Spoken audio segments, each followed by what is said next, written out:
In this lecture, we are going to recap and summarize some of the lessons that we have learned over the 3 case studies that we have seen of data center outages. Outages are inevitable, whether they are triggered by human error or whether they're triggered by fire or some other natural cause. They are going to happen no matter which company you are and no matter how robust you claim your infrastructure is. We have seen how the leading cloud providers, AWS, Facebook, and the Planet, suffered from outages. But these are 3 examples of companies that also kept their affected customers and users updated throughout the entire outage with frequent updates about what was going on.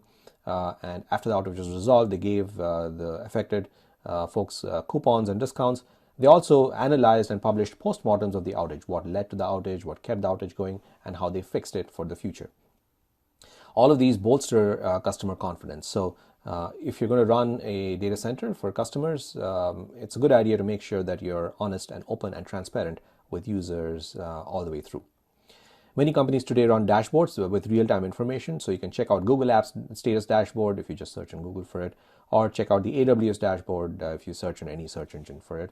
These have up to the minute information about which services are suffering from a bad state or which services are healthy, and if it's a bad state, what is currently going wrong and what is, in some cases, the expected time to recover from these outages.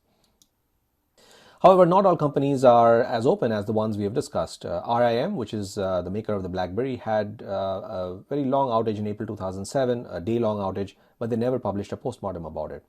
Hostway in 2007 informed customers that it would move its data center from Miami to Tampa and that they had a planned outage that would be 12 hours long, but when they executed it, the actual outage was between 3 to 7 days. So planning is very important as well.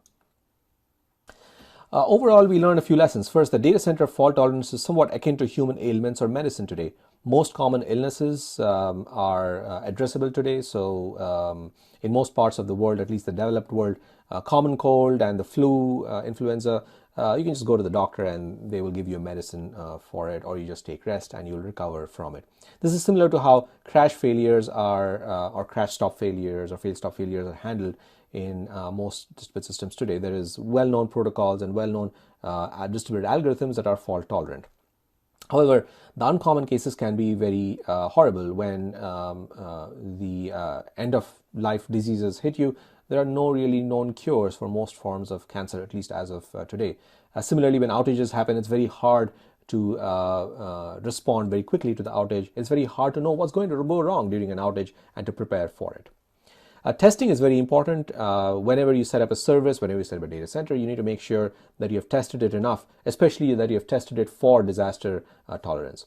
So for instance, American Eagle, during a disaster, when the disaster was going on, they discovered that they had a backup data center, which they had set up so that they could fail over to it, but they never tested whether the failover actually worked. So during the disaster, they discovered to their chagrin that actually the failover didn't really work, so they could not use their backup data center.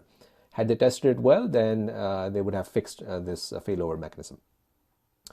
Upgrades that are planned but that failed are also a common cause of outage. So someone, for instance, tried to upgrade all the OSs and all the machines in a data center, but for some reason that upgrade failed. This causes those machines to be in a hung state and causes the data center to be out. Okay, so whenever there's an upgrade, you need to have a fallback plan that you can rely on in order to, for instance, roll back the upgrade and restore the old state. Data availability and recovery is something that we've talked about during the case studies. Business continuity processes and disaster tolerance is an important requirement for many of the cloud services today. This can be provided by cross-data center replication, either provided by the provider or provided by a customer explicitly by writing code for it.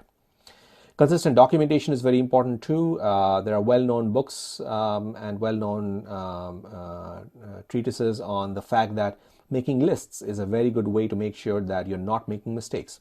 One of the examples of this is that there was an outage with the Google App Engine several years ago, and the outage was prolonged because the actual operations personnel did not know which of the versions of docs, which had lists of things to do on them, was the current latest version. There were multiple conflicting versions, some of them old, some of them new, but they didn't really know which ones were new and which ones were old.